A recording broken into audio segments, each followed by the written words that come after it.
And newly discovered evidence is now suggesting that a Texas father who was executed 10 years ago for killing his 3 daughters may have been innocent all along. Cameron Todd Willingham was sentenced to death in 1992 after being convicted of murdering his daughters by burning down the home they were in. However, that was all according to arson analysis that was later discredited. But the conviction was also based on key testimony from a jailhouse informant. And now even that testimony is being put into question. So could the state have executed a wrongfully convicted man? That's exactly what the Innocence Project is taking a closer look at.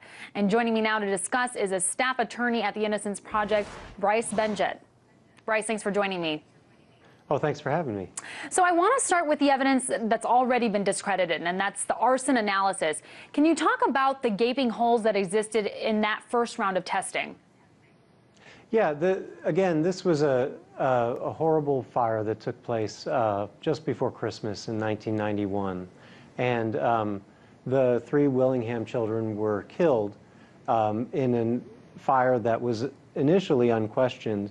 But then arson investigators looked at the fire with evidence and science that was really outdated at the time, and certainly now uniformly discredited. Now, the other piece of evidence was testimony from a jailed man named Johnny Webb. Just so the audience is clear, can you talk about his relationship to Willingham and why that testimony was so strategic?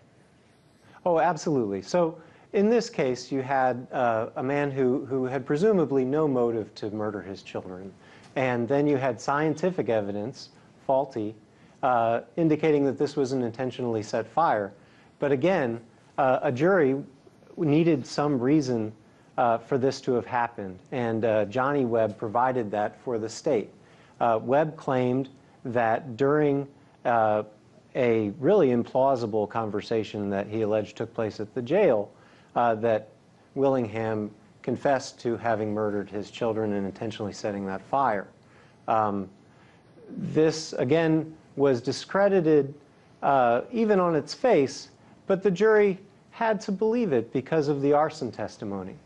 Now, flash forward, when the arson testimony has been discredited, we now have to look again at what Webb had to say and why Webb might have said that. Well, going off what you're talking about, you know, of course, the Innocence Project has discovered documents, which I think is what you were just about to talk about. You know, can you tell us about what you found? Yeah, all along, and at the trial, Johnny Webb testified that he had been offered nothing in return. And in fact, the prosecutor, a man named John Jackson, who became a judge, had said, in fact, there's nothing I can do for you. That was what the jury heard and gave them reason to believe what ordinarily might not be believable from Mr. Webb. What we have now discovered are documents in which it really appears, and these documents suggest that there might have actually been a deal provided to Mr. Webb. And that is something that is uniformly recognized in the law as a reason to overturn convictions if there is knowing evidence that this person was not telling the truth that was not provided to the defense.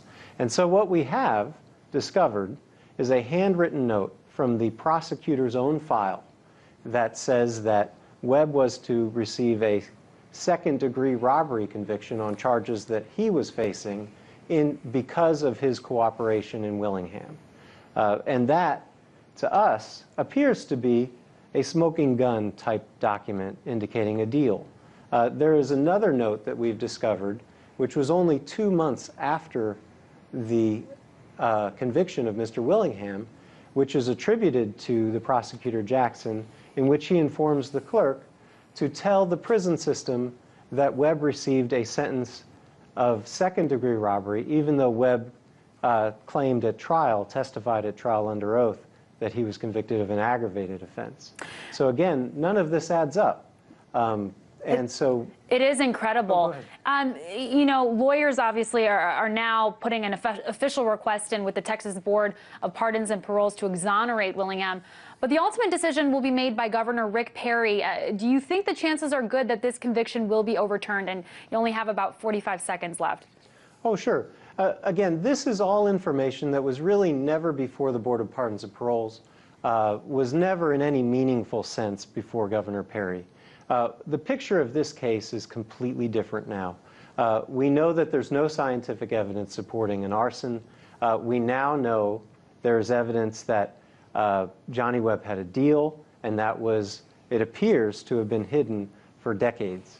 And so in this case where the death penalty is involved, and this evidence that is exculpatory continues to dribble out, we think that the governor needs to take a hard look at this, and an investigation needs to be done. Again, in a world where we have such turmoil, we need to treasure the basic human rights here. And in no case, other than a death penalty case, is it more important that our government entities, our courts, our boards of pardons and paroles receive accurate information. Absolutely. And it does not appear that that happened here. Absolutely. Well, Bryce Benjet, staff attorney at the Innocence Project, thank you so much. Thank you.